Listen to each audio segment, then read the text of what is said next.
શ્રી નાપાજી મહાન સંત સેવી અને ભગવત ભક્ત ગૃહસ્થ હતા. તેમનો જન્મ ખોસા નજીકના એક ગામમાં થયો હતો અને તેઓ જાતિના માળી હતા. તેમને ત્યાં સતત સત્મંડળીઓ આવતી રહેતી હતી અને કથા કીર્તન અને સત્સંગ થતો હતો. તેમની આજુબાજુના લોકોને આશ્ચર્ય થતું હતું કે આમની પાસે આટલું ધન આવે ક્યાંથી, પરંતુ તેઓ રાજ્યનો કર ટેક્સ આપતા નથી.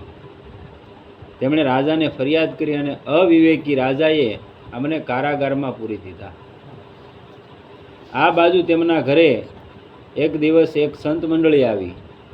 હવે તેમના પત્નીને બહુ ચિંતા થઈ કે ઘરમાં ન તો પૈસા છે અને ન ભોજન સામગ્રી છે. સંતો માટે ભોજનની વ્યવસ્થા કેવી રીતે કરવી? તેમના પત્નીએ એક વિશ્વાસુ વ્યક્તિના માધ્યમથી આ સૂચના શ્રી નાપાજીને આપી. તેમણે જવાબ આપ્યો કે ઘરમાં થાળી લોટો જે કંઈ છે તે વેચીને સંત સેવા કરો. ઠામડા ઘરના જે કંઈ હોય તે વેચી ગયો અને સંત સેવા કરો એમ. પત્નીએ એ પ્રમાણે કર્યું, પરંતુ થાળી લોટો વેચીને કેટલાક દિવસ ઘર ચાલી શકે અને સંત સેવા થઈ શકે? ઘરમાં ફરીથી ફાંફા પડવા લાગ્યા. એ દરમિયાન પત્નીના પિયરના લોકો પણ આવ્યા. તેથી તે બિચારીની એક વધારાનું ધર્મ સંકટ ઊભું થયું. એક તો આ સંતો તો આવતા જ થા, એમાં એના પીરમાંથી કોઈ આવ્યું. હવે ઓલા તો કાંઈ કહે નહીં, જે હોય ખાઈને વૈયા જાય સંતો તો, પણ આવડા તો કાંઈક આગા પાછું બોલે ને સંભળાવે ને. હા, એને તો વાટે હોય કે કંઈક બે શબ્દો કે આવું ભાળે એટલે. અને વધારે પડતું એવું હોય જ તે. આપણે બેન દીકરી હોય, આપણે એને ઘરે ગયા હોય તો આપણી બેન દીકરીને થોડુંક નબળું કાંઈ આમ તેમ હોય ને આપણે એમાં જઈ સીડ્યા હોય તો માણસો સંભળાવે. બિચારીને સામે એક ધર્મ સંકટ ઊભું થયું. હવે ક્યાંયથી કોઈ સહાયતાની આશા ન હતી. તેથી બધી બાજુથી નિરાશ થઈને તેણે ભગવાનનું શરણ લીધું અને આર્ત ભાવે લજ્જા રક્ષાની પ્રાર્થના કરી. ભગવાનને આર્ત ભાવે પ્રાર્થના કરી કે તારા હાથમાં મારી લાજ છે, જાવા દેવી રાખવી. ભક્તિમતી પત્નીના આ કરુણ પ્રાર્થના ભગવાન સુધી પહોંચવામાં વાર ન લાગી. તેમણે તુરંત જ શ્રી નાપાજીનું રૂપ બનાવ્યું અને વાસણો તથા ભોજન સામગ્રી લાવીને ઘરમાં મૂકી દીધા. આ બાજુ રાજાના ગુપ્તચરોએ રાજાને ખબર આપી કે નાપાજીના ઘરની તો હાલત છે કે તેમની પત્નીએ ઘરના વાસણો વેચીને સંત સેવા કરે છે. આ સાંભળીને રાજા બહુ પ્રભાવિત થયો અને તુરંત શ્રી નાપાજીએ કારાગારમાંથી છોડી દીધા. જ્યારે તેઓ ઘેર આવ્યા તો ઘરને ધન ધાન્યથી સંપન્ન જોઈને બહુ આશ્ચર્ય થયો. તેમણે પત્નીને પૂછ્યું, આ બધો સામાન ક્યાંથી આવ્યો? હવે આ આશ્ચર્યચકિત થવાનો વારો પત્નીનો હતો. તેણે કહ્યું, આ તમે કેવી રીતે વાત કરો છો? અરે તમે જ તો ગઈકાલે આ બધો સામાન લાવ્યા હતા. તેઓ કંઈ બોલ્યા નહીં અને મનમાં જ પ્રભુની કૃપાનું સ્મરણ કરીને ગદગદ થઈ ગયા. આ ભગવાન જ હતા અને એની ભક્તિ પતિ પત્નીની કેવી છે કે જે અને પરમાત્માને ખુદને આવવું પડે એનું રૂપ લઈને. વિચાર્યા જેવી વસ્તુ છે. એટલે કહેવાય કે ગૃહસ્થમાં પરમાત્મા તાત્કાલિક મળે એનું મેન કારણ આ. કેમ કે એકથી નહીં, બેના સપોર્ટથી થઈ જાય. આપણે દુનિયાને દેખાડવા ખોટા અહીંયા ઘડીક ઓલા અહીંયા હનુમાન હૃદય આમ કરીએ ને ઘડીક ઓલા પર આમ કરીએ ને આપણામાં હોય નહીં એક સાંટ હોય તે એમ ભક્તિ નથી. ભક્તિ કઈ દુનિયાને દેખાડવાની વસ્તુ ન. એક વસ્તુ તમે સાંભળો મારી, એ કરે અને આપણે ધન્યવાદ આપીએ એમાં આપણે કાંઈ વાંધો નથી. સારું કરે પરમાત્મા શીલો પાડે. પણ તમારા ઘરમાં 5 લાખ રૂપિયા પડ્યા હોય, સમજ્યા જેવી વાત છે. તમારા ઘરમાં 5 લાખ તમને કોઈ એમ કીધું આલ્યો ભાઈ તમારા પૈસા છે મૂકી ગયો, તો તમે શું ઓલે પર ઓટલે બેઠા બેઠા એમ કહો ભાઈ 5 લાખ પડ્યા એમ કહેવા જાઓ? કોઈને કહેવા જાય કોઈ? જો સામાન્ય એક 2000ની નોટનો જ્યારે તમને ખટરો ભરીને ઠલવી દીધો તમે નામું જોવો, સરકારે ના પાડી દીધી નથી હાલતી, કાગળિયું થઈ ગયું. એમાં કાગળિયાનું બંડલ છે. ભલે આપણે અત્યારે જીવન જરૂરિયાતમાં એ મેન વસ્તુ છે ધન, પણ છતાંય તે તમે એની જો કોઈને બજારે જઈને નથી કહેતા કે મારા ઘરમાં 5 લાખ પડ્યા અને આ તમે જરા ગમતું ભક્તિમાં હજી પગ માંડો કે અહીંયા ટીલું કરો ને અહીંયા કરો ને નીકળી જ પડો, માળાઓ 7-8 પહેરો ને હું મોટો ભગતનો દીકરો થઈ ગયો, એવું કંઈ દેખાડવાની જરૂર જ ન. એમ એટલે આ વસ્તુ નથી. ઈ માણા કરી ન કે એમ. એટલે આવું થાય. ઝાઝા એવા હોય એટલે એને કઈ ફરક ન પડે. નહીતર ગમે એવું માણા હોય, હું એમ કહું નાસ્તિકમાં નાસ્તિક, જો વેશ્યા જેવી વેશ્યા એવું ઈચ્છ્યું એને ભગવાન મળી ગયો હતો અને એનો બેડો પાર થઈ ગયો હતો, તો આપણે તો એવા નથી ભાઈ. તો આપણે કેમ હારી જઈ? અરે નો હરખા હોય તોય થઈ જાય, પણ તમારી શરૂઆત નબળી હોય. તમે દુનિયાને દેખાડવા કરતા હોય, તમે તમારા પોતાના નિજની હિત માટે ન કરતા હો. એ યાદ રાખવાનું. આર્થ ભાવે ગમે ત્યારે તમને એક કે રસ્તો ન બતાતો હોય, ભૌતિક ચીજ મેળવવા કરે. મારી પ્રસિદ્ધિ થઈ જાય, હું કંઈક પૂંજાવા મળું, મને કંઈક ખબર પડે, દુનિયા મને ઓળખવા મળે, એટલે ન મળે આ વસ્તુ. મને બરકત મળી જાય એ માટે. હા એમ. હાલો આપણે એમ કે પુરુષોને જ ભક્તિ કરવાનું છે એવું ક્યાં લખી નથી, તો અહીંયા તો 2 જણાને બતાવ્યું ભાઈ, સ્ત્રી પુરુષ 2. અને સ્ત્રી એટલી જ ભજન કરીએ કે, પણ એનામાં થોડો ફેરફાર હોય કે એનો પતિ ધંધે જાતો હોય તો ભગવાનની સેવા એને ભલે લીધેલી હોય, ગુરુના માધ્યમથી મળી હોય સેવા, અને બધું મળે. અત્યારે છે બધી સુવિધા છે, સંપ્રદાય રીતે વ્યવસ્થા છે, બરોબર. તો એની સેવા મળી હોય તો ગ્રહસ્થ આશ્રમની જે એને રાંધવું કરવું, એનું ટિફિન તૈયાર કરી દેવું, એ યાદ જાય. પછી તમે 11 વાગે ભગવાનની સેવા કરો તો ભગવાન ના ન પડતા. બેનો દીકરીઓ માટે એમ છે.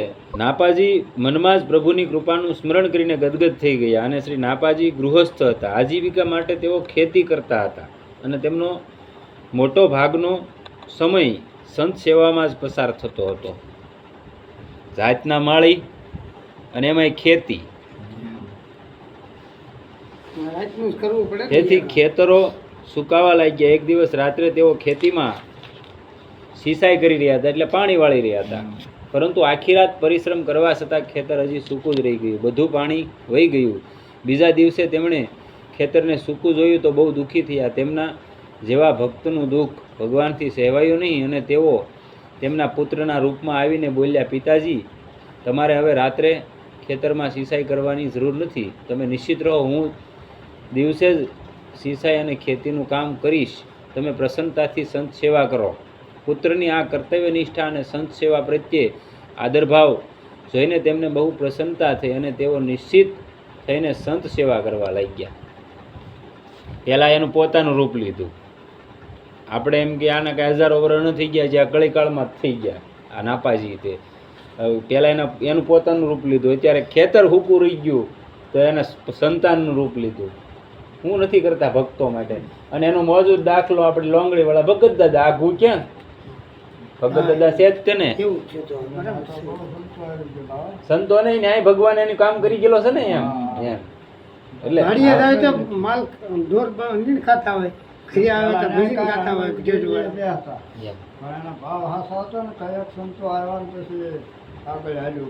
મારો કહેવાનો મતલબ કે ઈ જોઈ એને તે ભજન કર્યું તો ન્યાય પરમાત્માને આવવું પીડ્યું હતું ને એનું બધું કામ કરી ગયો હતો ભગવાન. નહોતો કરી ગયો. આપણી નજરનો દાખલો હજી 1.5 વર્ષ નહીં થયા, મેં જોયેલા અહીંયા ગામમાં આવતા. સિદ્ધ આ સિદ્ધ પુરુષ જ કહેવાય ને, જેને પરમાત્માનો સાક્ષાત્કાર થઈ ગયો, સિદ્ધ મહાત્મા કહેવાય. બસ મહાત્મા ઈ જ તે. શરૂઆત કર્યું તો એને નામ સાગર લીધો, એના ભાઈઓ બધા હવે ખેડ ભંગો લીધો, હવે ખેડ ભાગ છે. ખેડ તો કાંઈ ભાંગી નહીં. રોટલા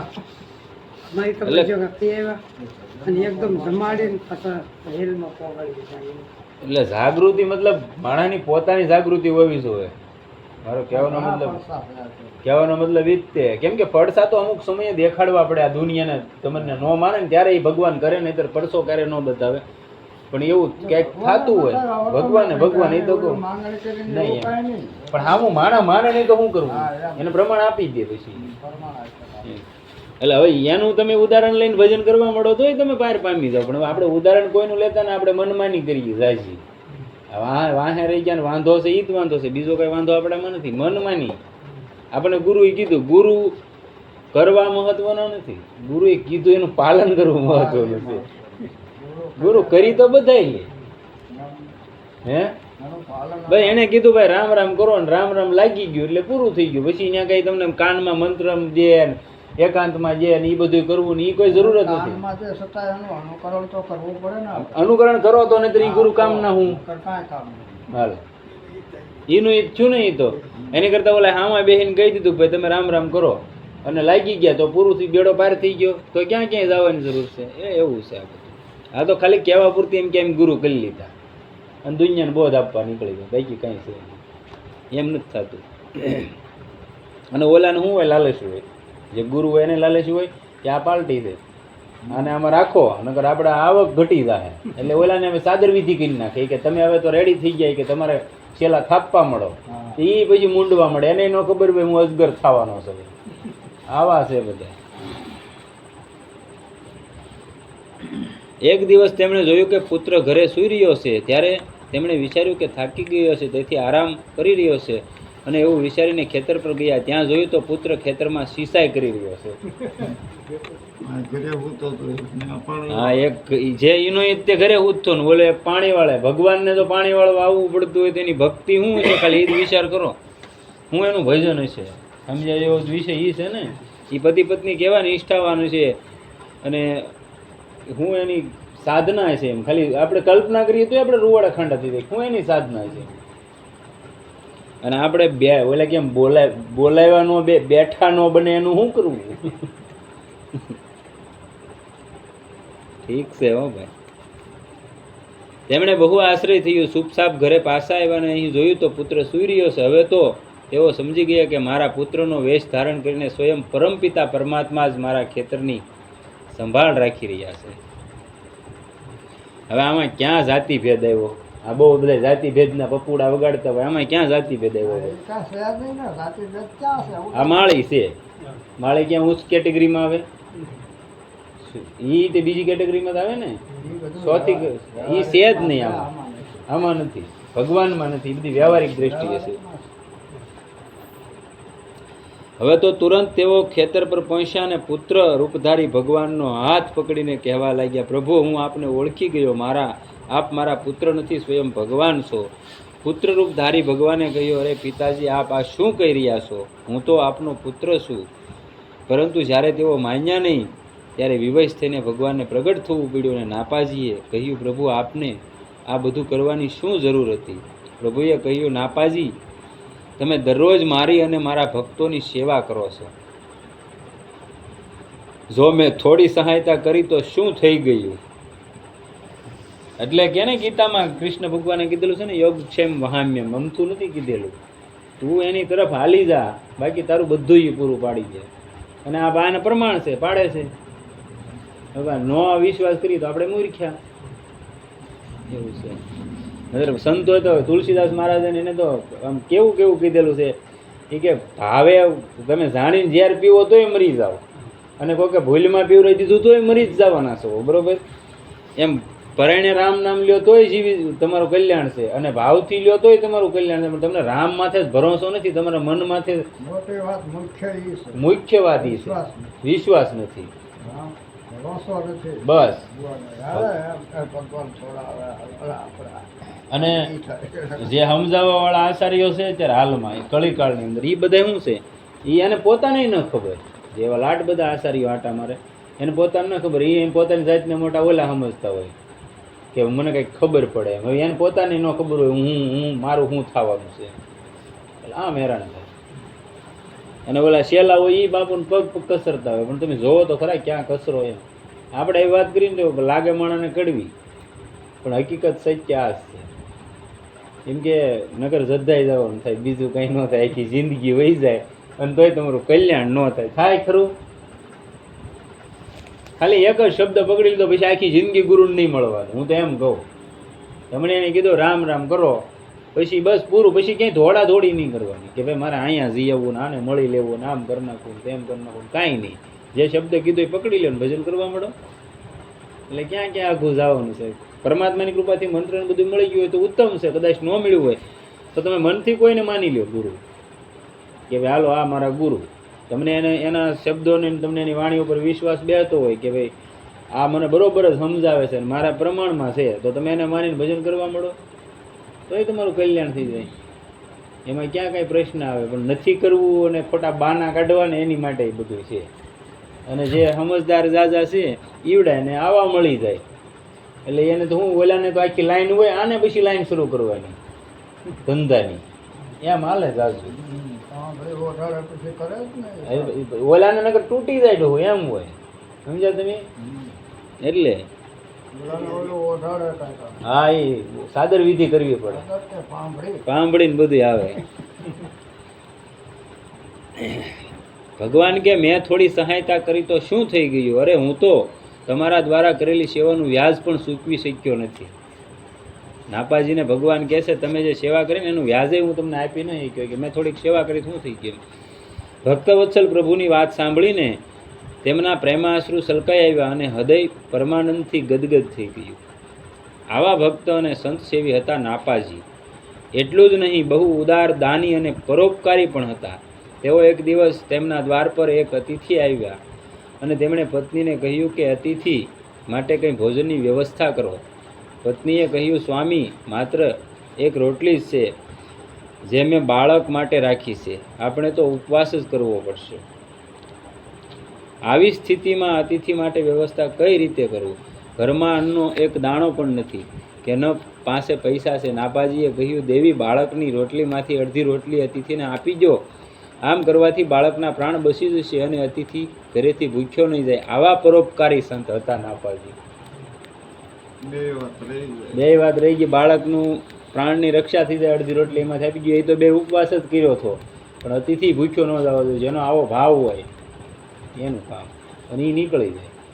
દ્રઢ વિશ્વાસ પરમાત્મા માથે કરી લીધો કે હવે દુનિયામાં મારું કોઈ નથી, એવો જેને ભરોસો બેસી ગયો એ માણસ પાર ઉતરી જ જાય. તમને કોઈ કીધું હોય તમને કેન્સર છે તમે 2 મહિના મરી જવાના છો, તો બીજું કાંઈ દેખાય ખરું? સપનું ન આવે, બોલો, બીજું મોત જ દેખાય સીધું. એમ જેને એટલી તાલાવેલી થઈ જાય એ મણા નીકળી જાય.